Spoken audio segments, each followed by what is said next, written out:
यकायक सिद्धि का चेहरा बेतरह कठोर हो गया और उसने वही चिरपरिचित शब्द दोहराए जो अब तक अनेक लोगों के सामने दोहरा चुकी थी। साधक, तुम्हारी साधना नष्ट हो जाएगी, सब कुछ समाप्त हो जाएगा। अंतिम शब्दों को पूरा करने तक सिद्धि क्रोध से कांपने लगी। उसका रौद्र रूप देखकर वह तांत्रिक विचलित हो गया। वह कुछ कहना चाहता था, मगर सिद्धि के आगे वह एकदम विवश था। तंत्र मार्ग में व्यर्थ कुछ घटित नहीं होता। सिद्धि का आश्रय लेकर साधना क्षेत्र में उतरने वालों की सफलता चरण चूमती है। एक तांत्रिक के जीवन की सत्य अनुभूति जो ज्ञान लाभ के लिए प्रस्तुत है। उसकी आंखों में आंसू थे। भविष्य की सोच सोचकर वह बार बार चिंतित हो उठता था। परिवार का मोह उसे लगातार झकझोर रहा था और तभी वह चीखा, मैं साधना करूंगा, अवश्य ही करूंगा। और देखते देखते वह बिस्तर से उठ खड़ा हुआ। उसने फोन मिलाया।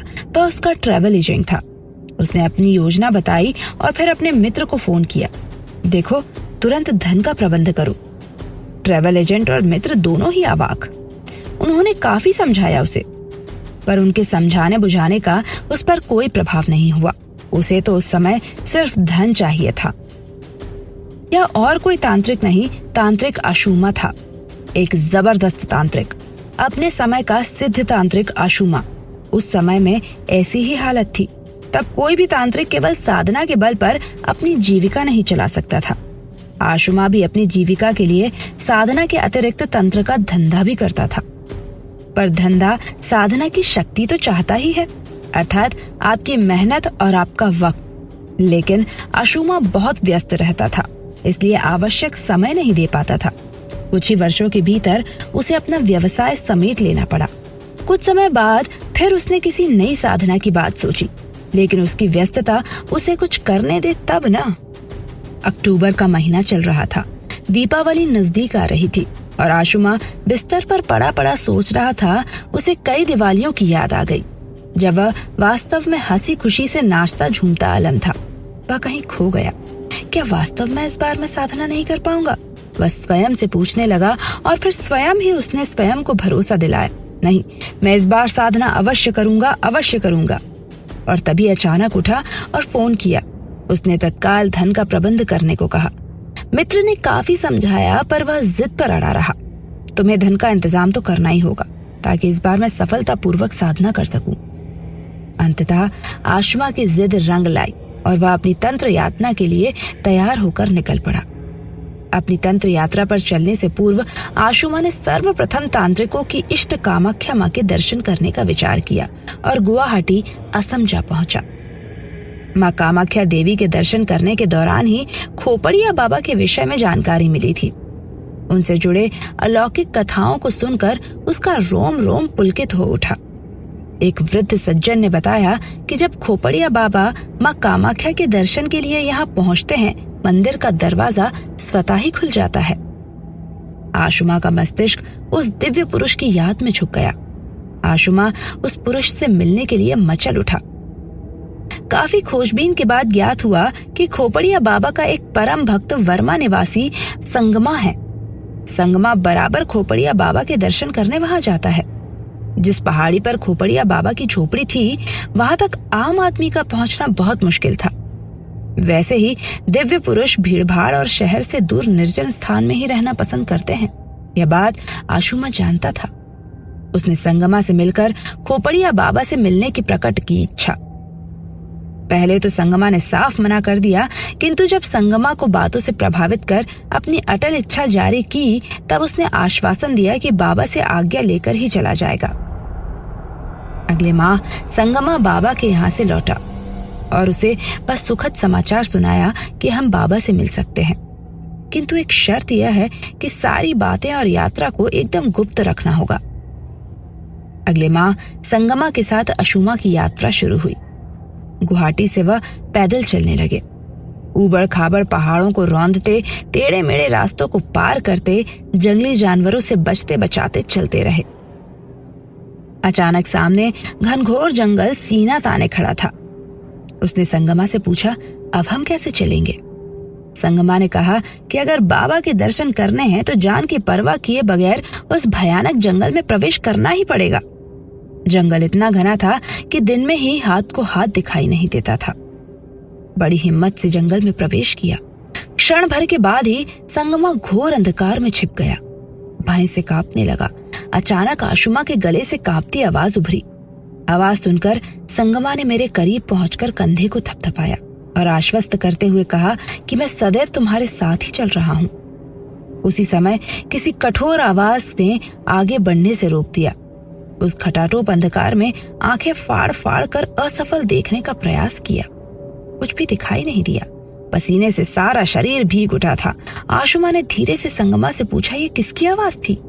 संगमा ने बताया कि वन देवी ने हम दोनों को आगे बढ़ने से मना कर दिया है। आशुमा बेतरह घबरा गया और पूछा, अब क्या होगा? हम लोग जंगल कैसे पार करेंगे? संगमा ने कहा कि शांत रहो, मैं खोपड़िया बाबा को याद करता हूँ। संगमा के मुंह से दूसरे ही क्षण मंत्र उच्चारित होने लगे। तभी सूरज की मानिंद एक चमकीला प्रकाश का गोला फूट पड़ा। दूर दूर तक जंगली जड़ और लताएं आपस में उलझकर रास्ता रोके खड़ी थी। संगमा के इशारे पर उस प्रकाश पिंड का अनुसरण करते करते हम आगे बढ़ने लगे। उस रोशनी में हम लोगों ने अपनी एक और शेर को आते देखा। वह शेर जमीन पर पंजों के बल बैठकर गुर्राते हुए क्रुद्ध नजरों से हम लोगों को घूरने लगा। वह किसी भी क्षण हम लोगों पर हमला कर सकता था। मैं तुरंत एक पेड़ पर चढ़ने ही वाला था कि उस प्रकाश के गोले ने जोरदार झपट्टा शेर को मारा। शेर बिलबिलाता हुआ वहां से भाग गया। संगमा के मुंह से मुक्त हंसी फूट पड़ी।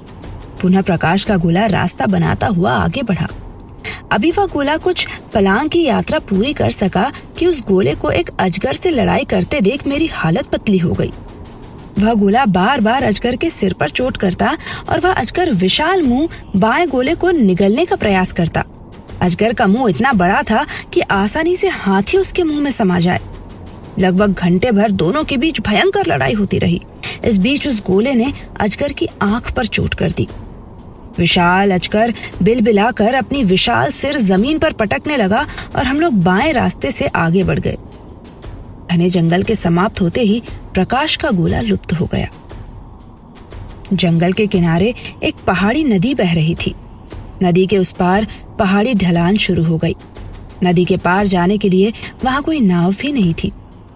आशुमा ने संगमा से पूछा, क्यों न हम लोग तैरकर पार हो जाएं? मेरी बात पर संगमा को हंसी आ गई और बोला कि नदी का जल स्पर्श करके तो देखो, शायद तुम तैर सकते हो। आशुमा ने उत्सुकतावश नदी के जल में उंगली डाल दी। यह क्या? उंगली झुलस गई। पानी का ताप इतना अधिक, वह भी एकदम अचंभित हो गया। मैं असमंजस में पड़ गया कि आखिर नदी को पार कैसे किया जाए। उसी समय नदी में कोई वस्तु तैरती दिखाई दी। संगमा ने मंत्र पढ़ते हुए उस वस्तु को करीब बुलाया।